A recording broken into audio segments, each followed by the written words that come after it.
Hello, we're here at Banbridge where everyone's gathering for the motorbike run.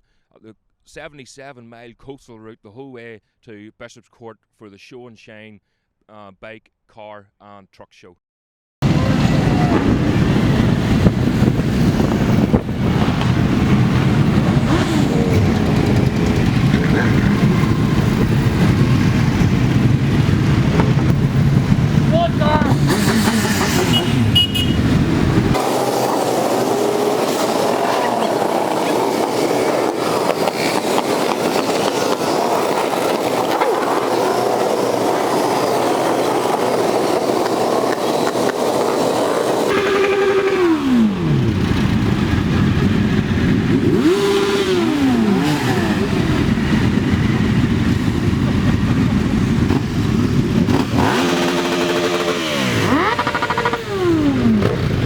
Finally made it here to Bishopscourt for the show and shine truck, bike and car show. Fantastic turnout here, and you can see the amount of bikes, over 300 machines here and on show. And we'll just have a wee chat. See this man. We'll see you later too, Scott. See this man, Ashley from Mental Health Motorbike. Yeah, what do you tell us what you're doing here today and what the plan is for the future? I'm here just to raise awareness of the charity Mental Health Motorbike. It's a mental health support, is free mental health support for bikers by bikers, but also their family and friends. You know, they also need support. So I'm here just, like I say, spreading the word. I was told to come down, so and because it's such a big turnout, you know, I'm spreading the word. And you're right across the UK then? Yes, it's UK charity. I am now the regional coordinator for Northern Ireland, so you can find me on the web page, and if anybody needs to email, just find the link, send an email. I can get out, give talks to clubs, groups, whatever. And of course Facebook as well, social media. Social media. On the closed social media, Facebook, there are, I think it's 1,400 people in there with, you know, some sort of an issue. But that means that if you have an issue, there's a lot of people in there with lived experience who can help you through that. Also mental health first aiders. They're training up mental health first aiders. The charity's aim is to have one mental health first aider in every city and town throughout the UK. And at the minute there are 37% females within the group, so it's not all male orientated. Yeah, so it's spread across the board. And you're a very busy man, but we'll go for another wee downer and I'll see you later on in the day. Yes? Okay. No, have a fantastic day. So we'll have a wee look just to see if there's any as the sore arses in that 77-mile journey. We'll have a wee chat. All right, you were on the run. He was. You were on the run. What did you walk in here in your gear?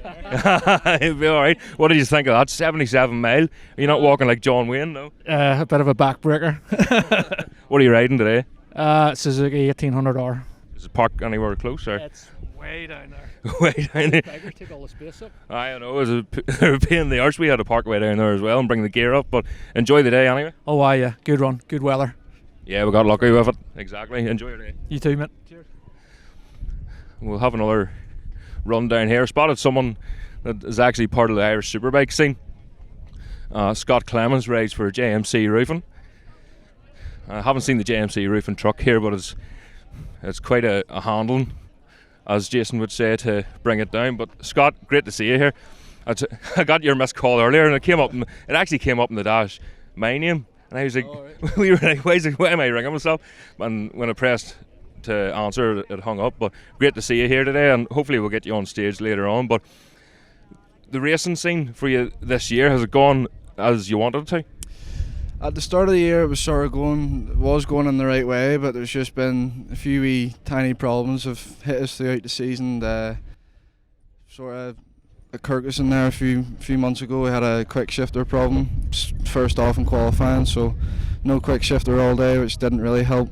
So, and then I actually had a wee crash at a track day as well. The bike just hasn't been the same ever since. But at the Classic Bike Festival there, we were working on it and we got a setup sorted, so we'll go to Kirkuson 2 weeks time here and hopefully it'll go a lot better than what we're going anyway. Yeah, 2nd of September at Kirkuson then, and is there any track days or test days planned to get a even better setup and hopefully get back to the pointy end? There's one at Kirkuson next week, I think. I think I'm maybe going to try talking to my dad, see if I can convince him to take me. But well, I'll just have to see how it goes. Yeah, it's all the tyres and stuff, the price of everything as well. And just speaking of the price, how much is a set of tyres now? Of course, you would, to set up a motorbike properly, you would need to put a brand new set of tyres on every time going out. But is it really sustainable, especially in these days? Yeah, well, the price of tyres are definitely going up. I think the last set I bought there wasn't far off £400, like, so, and that's not even slicks, which we're hopefully going to start moving to as well. So no, new tyres each round would be unbelievable, but a bit hard for a boy like me. Yeah, it is £400 each time, and of course you have the likes of Alistair Seeley, even like the Northwest. They do a warm-up lap on a new tyre and then change the tyre, put another brand new tyre on it. It's difficult, so we'll hopefully get you back up on stage later on today. But no sign of the boss coming down, no, Jason? No, I don't know. We heard he was trying to get talked into it, but I think there was a few of the lads, their bikes weren't just ready. They're getting them ready for the 2nd of September here, so I think there's a few bikes lying in bits at the minute, but we should be all sorted and ready to go for the 2nd. Yeah, happy days. Well, enjoy the rest of the show. Cheers. So hopefully we'll get a couple of riders. We've got Yvonne here as well and Scott Clements, and there's a couple more due down.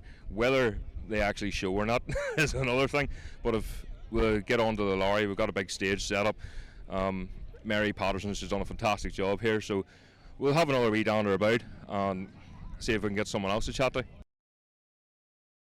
Alright guys, so we'll have a couple of the organisers here. Obviously it's not only a two-man band, it's everyone working behind the scenes, and we'll have Thomas and Mary here. So Mary, hello. How you going? Well, I'm getting a bit, I'm not as nervous as I once was. now that the day's getting on, so it's good, and the turnout's been absolutely fantastic. The run went excellent, and you know the guys have been so good, and obviously supporting the Northern Ireland Air Ambulance is something that we're really passionate about. And you can sort of calm down a wee bit now. You've been worked up this week, haven't you? You can even tell by your Facebook posts that she's about to have a breakdown here. I think I am. I think I might be going, when I go back to work, I work in a hospital, so I think I might need to speak to a few mental health nurses after this. Just to calm you down and throw you a few pills. 100%. So, for you, where did this idea come about, and was it, obviously I first met you at the wee Cookstown show. Yes. Earlier in the year, but yeah. Is that what sort of fueled it, or has this been in the pipeline for a long time? It's been, well, it started off during COVID. There was an idea from a guy in England getting all the bikes together to raise money for the local hospitals, obviously to support a lot of local hospitals, because a lot of the stuff that needs funded comes from private funds. So we, I was put in charge of County Down.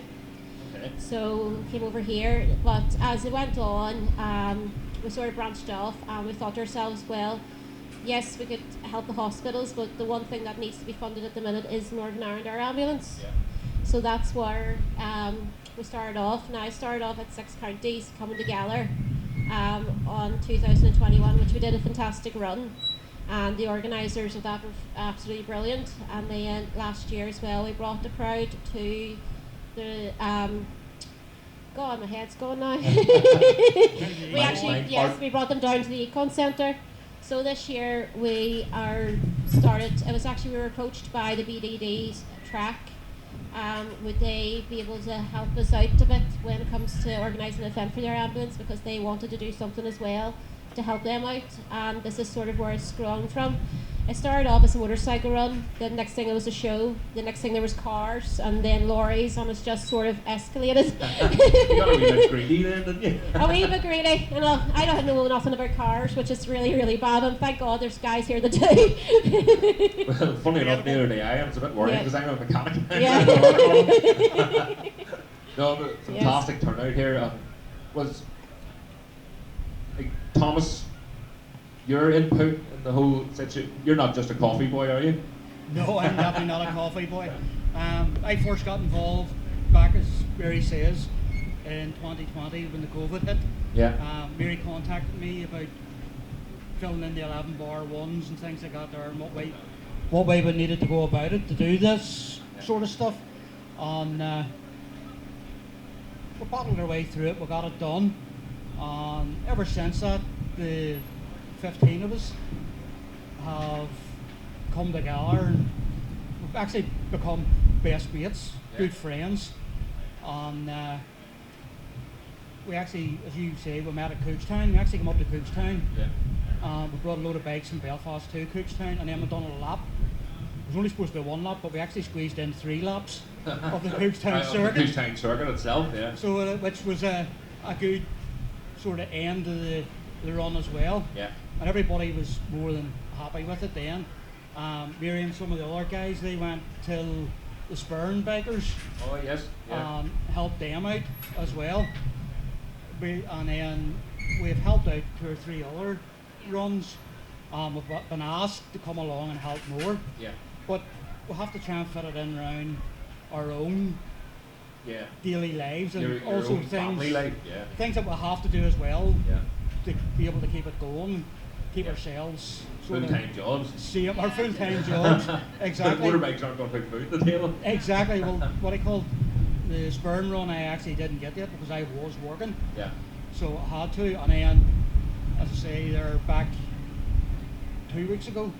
I took myself off for a wee break. All right. So what? Just to get the head cleared a wee bit. Well, I wasn't getting the head cleared because Mary kept sending me messages when I was away. I know she put me into this bloody group chat and the thing's dinging and dinging and dinging all day, every day for the past 2 weeks. I had to put it on silent just because my boss was looking at me. Put that bloody phone away. Your work to do. But Exactly. No, it was right. And as I say, lucky enough, there was a couple of days there was no signal at all to the phone, so I got a bit of a break them couple of days. But then I had to reply sort of back to them again once I got signal. yeah. But no, the turnout today was fantastic. Yeah. I counted the bikes in Banbridge before we left there, and with 273 bikes in Tesco's car park. And in there was some Banbridge. here before There was the some bikes here even arrived. before yeah, we even so arrived. Maybe over maybe 300 Yep, motorbikes. and there was a load of bikes actually joined in along the route as well. Yeah.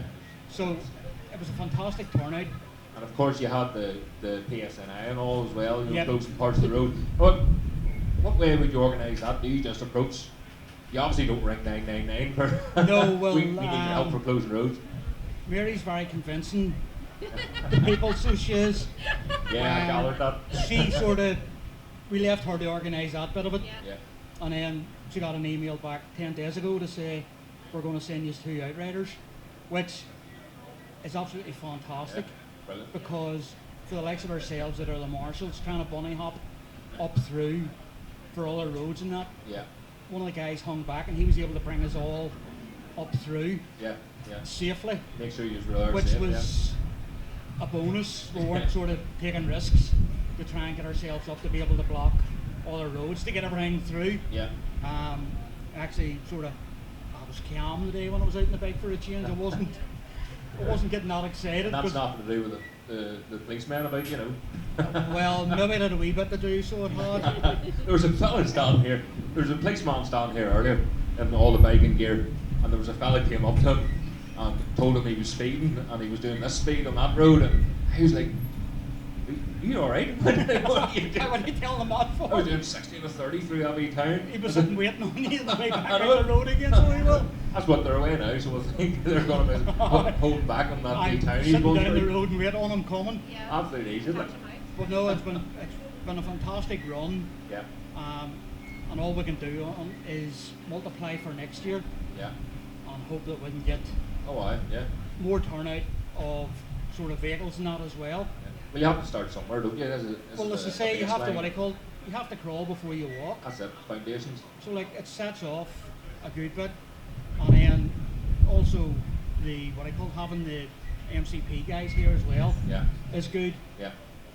We've had them with us, what, 2 years now? Glenn has been escorting us Yeah. around the roads with a car, which again is another safety aspect as well for us, Yeah. because Glenn's fully medically trained. We do have first aiders throughout the group as well, and we space them throughout the ride out. Yeah. it covers all aspects that have to be covered. Yeah. The main thing with the ride out is rider safety. Oh, aye, yeah. Yes, you go out to enjoy yourself, but you also have to think of the other riders that's out there and their safety as well. It's paramount. If you're out in a ride out and something happens, the BBC and the newspapers are going on your back right away, and you're going to be splattered left, right, and centre over the Facebook, social media, and everything. Yeah. So if you do everything right from the start, Yeah. you have no problems, no worries. You can relax and actually enjoy it. You can relax and enjoy it. And this Instead year, of getting slaughtered, as you say. yep, this year sort of came about by a talk really and Costa Coffee. Yeah. We're sort of thinking, right, we'll do a run, Yeah. and that was it. And then the next thing, well, why don't we have a show? Uh-huh. And why don't we get a gathering of people there? So wee bits was thrown in and added on and added on and added Yeah, on. And then yeah. eventually it just came to what you see here today. Yeah. And Fantastic. It's been well set up, and as you say, it's great to have that baseline, that foundation for next year, and as long as Mary's mentally safe. well, we sort of wonder, is she mentally safe all the time? Anyway, well, you can maybe get away with it then. Because you get strange Poor Mary. messages in the middle of the night and all, so you do, and you sort of wonder. Well, we don't want to know about them strange messages.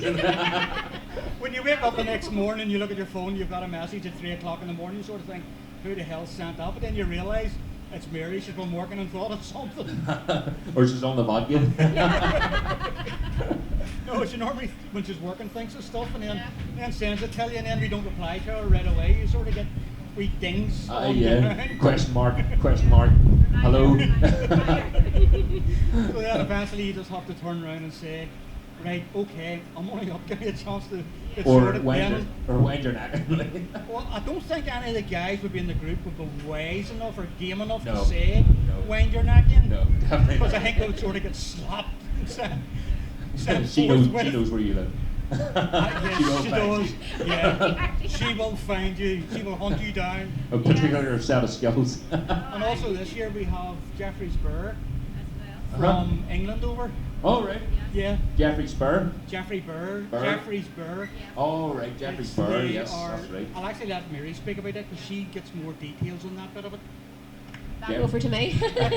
So Jeffrey Spur was Yes. actually he was at the Northwest, wasn't No, they actually weren't at the Northwest. Oh well, he actually was. I brought Make up your I mind. brought Junior. Oh, did you start?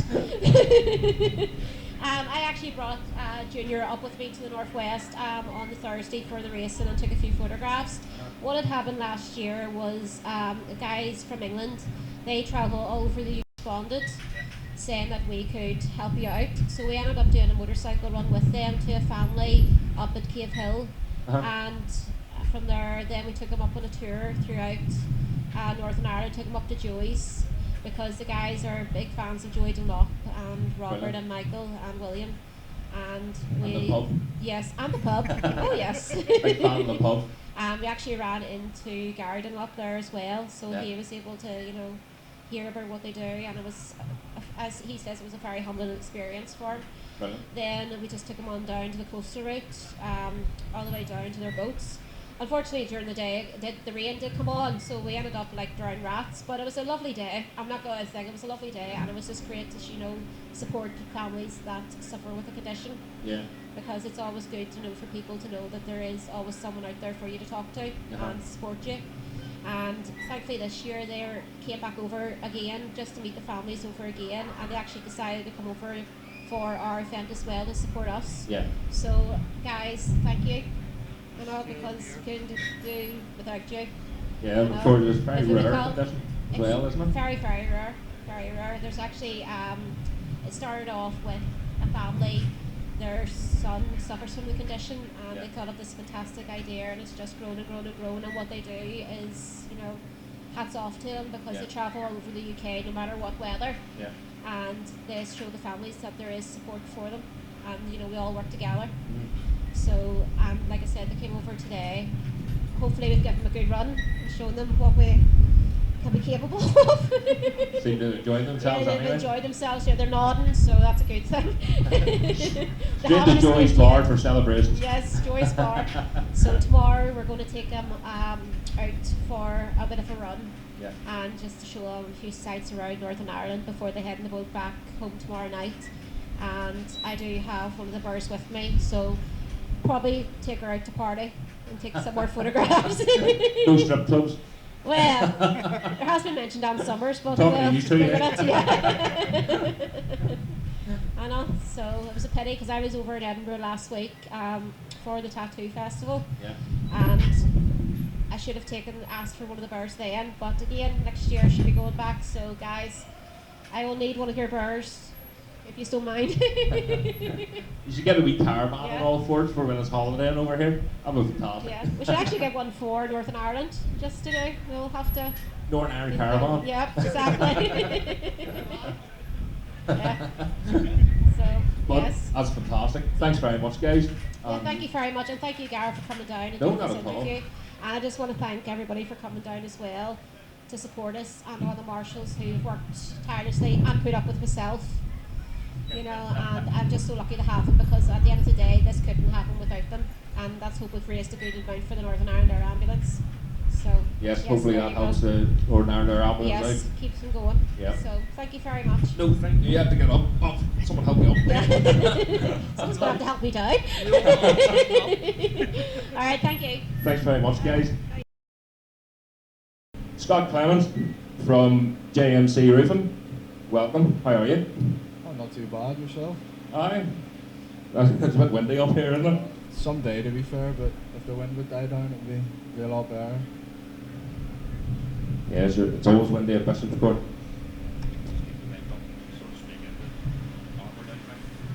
So, tell us a wee bit. Obviously, you've been racing now for a number of years, and you're competing in the Irish Superbike or Supersport Championship, and doing very well. But how did it all begin for you? Where did this come about?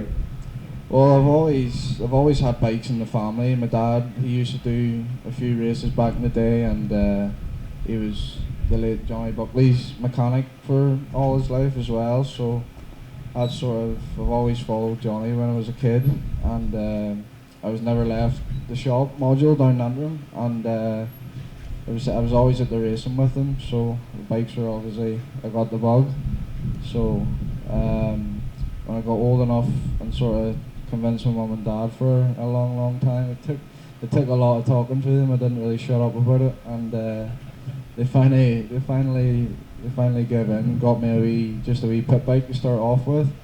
And I never actually raced it. It was always just flying about, and my dad's mates actually, he owned a farm, so I was always flying about his wee field, and then I started getting a bit bigger obviously, and then just moved up a couple of pit bikes, and then my dad actually bought me Scott Swan's Irish Championship 85, and it was an unreal wee bike. Like, I never actually got the chance to race in it because I then got too big for it, and then my dad finally talked my mum into getting us onto the circuits again then, and we got a wee RS 125 Aprilia, and we went to Nuts Corner for the day, and my dad said in there blew it up because it was too slow, so we had it sold on the way home from Nuts Corner, and then we bought a wee Yamaha R3 and we went racing for the first time. We didn't really start actually at the best of years. It was COVID, that 2020 year, where we only got the one race, but first race ever, probably 5th time actually on a bike, and went and got 3rd, which I was surprised about. So I thought you said you only started in 2020. For some reason, I feel like you've been around for years. Like, yeah. it's probably you've obviously went to the racing and all with your dad, and sort of stuck to him like glue, and everyone sort of knows you anyway. Yeah, well, I probably know more through Big John. Everyone knows Big John, like, so that helped get the name out of it. So Yeah, and he's doing. Is he still an MCA instructor, or what way is he working it now? yeah, he's done that for God knows how many years. I've always went with him to that there, and then the last couple of years actually I've started to do it, so he's sort of getting kicked out and I'm sort of taking his place now, so New blood. yeah, I just take the bib off him now, and he can't even hold on to a bike now. So He's getting too old. Oh, He's not being wagon. he doesn't want to give in to that yet, but I think he's starting to realise it's. Yeah. The mind is sort of mind over body. He doesn't want to give in to his age. Yeah, every time he says, "Oh, I'll be fine," and he comes in after 3 laps and says, "Oh no, that's enough." So, no, I think he's done. Yeah, he's done. That's it. Just done. That's the only word. Don't think he knows it yet. Like, but. Oh well, hopefully, he'll probably listen to this later on or something. But moving on from that, then from obviously your pit bikes, and you never actually went mini moto racing or anything. A lot of the track racers who sort of came up through, learning the corner speed and all mini motos. Did you not have any interest in any of that? Well, actually, one of the first people in the paddock I met was actually wee Callum Clint, and if you want pit bikes, he's the boy to go to. So it wasn't too long after I met him that I had a pit bike in the garage, and we went and done a few track days, and then we done a couple of rounds on it in the IMC, and then we went to the Winter Series as well. But the pit bike, if I could have one now, I'd still have one, but there's just a wee bit too expensive, the big bikes as well, but I absolutely loved it. Yeah, I bought one, I actually bought one when I retired from racing because I didn't want to end up in a slump and, sitting in the corner rocking on the turret. So I went and bought a pit bike, and I actually came here to Bishopscourt. Just the same thing, went out a wee bit of crack on it and whatever, and I haven't sat on it since, only went on it once. Because I got off it, I was walking like John Wayne with legs trying to straighten up and all. It's the same thing, it was just a bit like your dad, getting too bloody old for the thing. No, I've had a few pit bikes. I went through Notions with them. I got my first one, and it was to be fair, it was a cracker wee bike, and then I got a Notion for a wee mini GP, and I bought one of them, and I went to Nuts Corner, and then I realised that how big it was, and it was sold on the way home before I even got home, and got another pit bike, and I went through some abuse, like, to be fair. Yeah, and the parts are flipping, I think, what's a crankshaft? Oh, buttons, like, you could blow one up and rebuild it for 50 quid easy, like. In the back of your car? Yeah, literally, literally. Oh, it's good bit of crack, but obviously moving on to the more expensive side of things with the 300. So bloody rude, aren't they? Boys in a hurry anyway. Speed limit here, the police are here. But moving on to the 300 class, how did you feel? You said the Aprilia felt it was too slow, and obviously you're wringing the neck off it, you're trying to give it more gears, giving it stick, but surely, was there much difference in the 300 then, the 4-stroke? Yeah, top speed wise, yeah, and to be honest, it was just an easier bike to ride. There was a few times you could hardly get the V125 going off the line, but that 300, I absolutely loved it. I was actually sad to see it go. It was just an unbelievable wee bike to ride, like, and it was literally, I think it actually still had road suspension in it. Yeah. It literally just fairings on it, and away we went. It was unbelievable. Brilliant. And then that's another thing, that everything's getting more expensive, a bit like the 650s, and it was a basic class, something that is cheap for everyone to run and to be competitive with, and obviously now that Ryan Farquhar got his hands and everything, and everything's, he's developing it and he's doing a great job, but he seems to be cleaning up, and well, obviously yourself, you have one of his 650s, don't you? Yes, Corey West actually rode one this year at the Northwest, and Adam McLean as well, and then obviously Richard Cooper the year before, and obviously what happened there, but yeah, no, Ryan can definitely build a super twin like there. I think they're a work of art, to be fair myself. I wouldn't mind a go on one. Hopefully Jason watches this and Here you go, son. There's a can we spin on that? Yeah, hopefully. What about the classic bike show? I thought you would have been. You're not going to spin on it out there, or no, or even the Superbike? I was maybe going to ask, but we were sort of having a few problems with my own bike myself, so we were sort of just wanting to work on that there a wee bit more. But yeah. Then going from the 300, is that when you progressed to the 600 then, or was it? Did you have words with Jason beforehand, or did you have your own bike? Well, actually, funny enough, we were actually at a prize giving that year for the 300 class, and coincidentally Jason was actually sitting at our table, and we had actually bought the 600 off him a few weeks before, and we were just talking away to him, and he then asked me if I wanted to keep it in his colours, and obviously I jumped at it. So. Yeah. So what was the deal then? Did he just give you the bike and you paid for the fuel, or did he discount the bike? We actually owned the bike. We had bought it a couple of weeks before. Oh yes. Yeah. And obviously then I own the bike, obviously, and then we run out of his on it, and he helps us out where we need help and all. I don't think we would still be racing without Jason, to be fair, so you have to give credit to him. You'd have thought you bought the bike and then keep it in your colours. I'd ask for the bloody money back.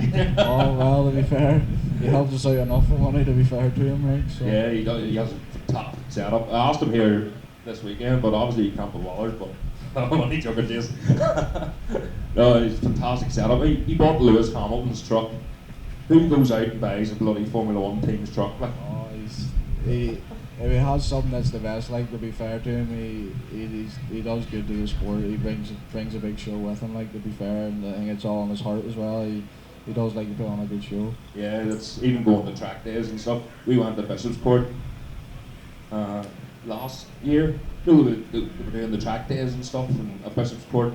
You paid 50 quid or something for an hour. I rolled up round the corner and there's Jason with a 40-foot truck pulling a 600 out of the back of it, and I thought, this boy's mad, and he goes to every race, and the setup that he has, it brings the sport up as well. You know, like I'm used to working out of the back of a transit van, you know, but you know, in Muck and Dutters and Tandragee, you wouldn't get that thing up at Tandragee paddock anyway. But being in the team, and such a large team like Jason McCaw's, does that help you as a rider as well with mindset, or is there a certain amount of pressure out on track? To be fair, going to the first race with Jason, I was quite nervous. Obviously, going from, as you said, I was running out of the back of a transit van as well, to then Lewis Hamilton's F1 lorry. So it was a bit of a jump. But first thing Jason actually said to me was, "Look, there's no pressure." So that obviously helped out a lot. And then with having Jason Lynn and Dean and Adam McLean there with me now, if I need anything sort of with the bike, they're the best boys to ask, and they're just on the other end of the awning. So. No, it's definitely a good help, and it definitely takes the pressure off now anyway. Yeah, the bike is obviously it's well set up, and you have. Do you have like suspension technicians, or is it just sort of like a wing and a prayer, and you just go in and out, or do you get like Arnie? He'd be floating the bike, wouldn't he, with his head of knowledge? Yeah, Arnie's been up a good few times, to be fair, but yeah, Arnie actually helped us out at the last race there. The setup changes and stuff, and then we obviously have Jason Lynn's dad, Nigel. He's a guru with suspension. Anything with a bike, he knows everything, like. And then Jason Lynn as well, obviously, with him racing, he knows what's what. So he helped me out again there with the setup at the classic bike show. Yeah. And yeah, bike show again. So that's a big help, isn't it? Like, because anytime when I was riding, I just nearly adjusted myself to the machine, you know. The suspension's the dark art, and like my riding style changed every bloody time I went down. You know, maybe that's why I was on my backside more than on the bloody thing. But the 600 with that's the same bike. You started, was that last year? You started racing that? Yeah, last year was the first year on the 600, and then the year before that was I'd probably say first year on the 300 for full season. So yeah. So last year.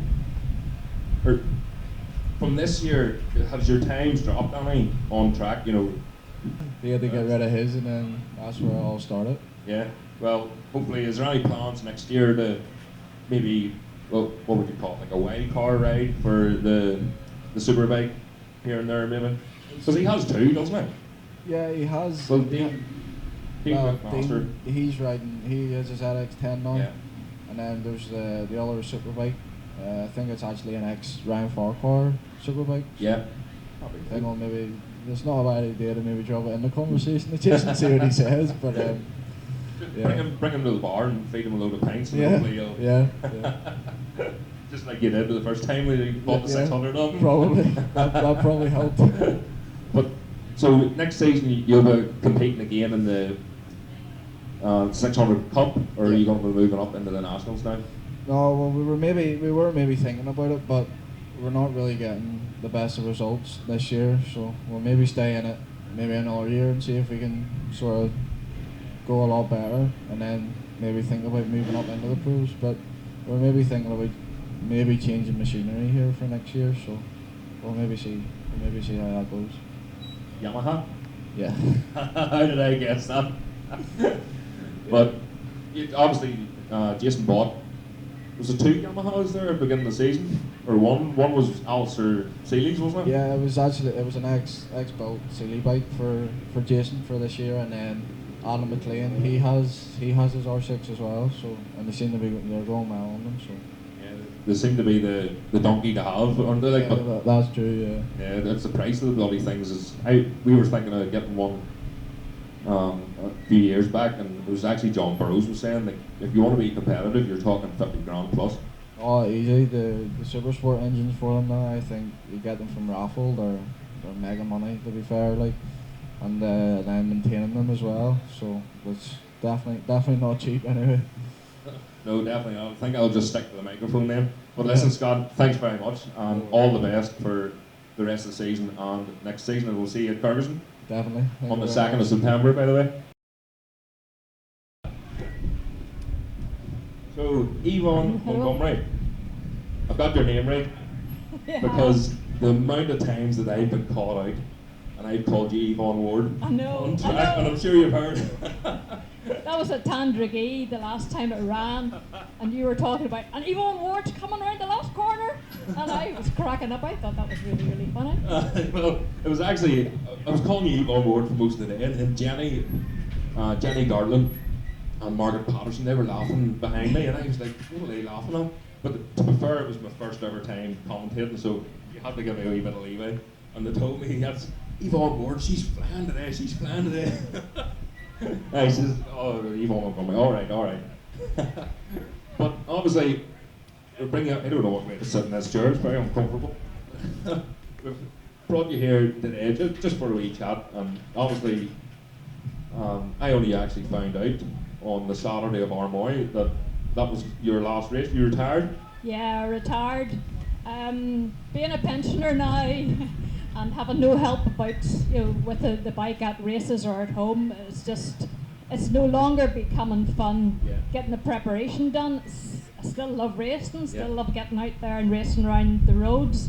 Short circuits don't bother me, they don't float my boat, the short circuits. No. But Car park racers. yeah, I think the time has come, and I've had a really good time. I've done the Manx a couple of times and lots of road races, and thoroughly enjoyed everything that I've done. Yeah. Oh, where did it? We'll rewind, like, because you started racing pretty late, didn't you? Yeah, I learned to ride a bike when I was 47, and that was in the December 47. I passed my test and got an SV 650 to ride about on. Uh-huh. The following February, I was at the Motorbike show, and I was looking for a club to join because I didn't know anything about a motorbike. Oh. No idea anything about a motorbike. So just by chance, the Belfast and District Motor Club, who used to run Carrador road races, and they run Easter Monday, and 2 other races were there. And I got invited to their club meeting, which I did go to. Yeah. And at the end of the night, I was handed a membership form, and ended up, that's how I got into the road racing side of riding, and never thought about road racing, never watched road racing, or any sort of motorbike racing. So it just happened that way. It just literally, you got bit by the bug, and that quickly you were. Yeah, you were right I on. rode the bike for a year and did a few track days, and the 3rd track day I broke my arm and leg, and this master 650 that was already ready to race. There was a bike came over from England, and Gary Ferguson, who Oh, was a yes. really good 250 rider, he bought it because the twins racing was taken off. He came off at a track day and broke both his wrists, so the bike was up for sale. Oh dear. So I bought the bike, and that was how I started. So I watched 2005. I watched Easter Saturday Short Circuit, Uh-huh. and the following years in Among the Grid. without knowing anything of what I was doing. Brilliant.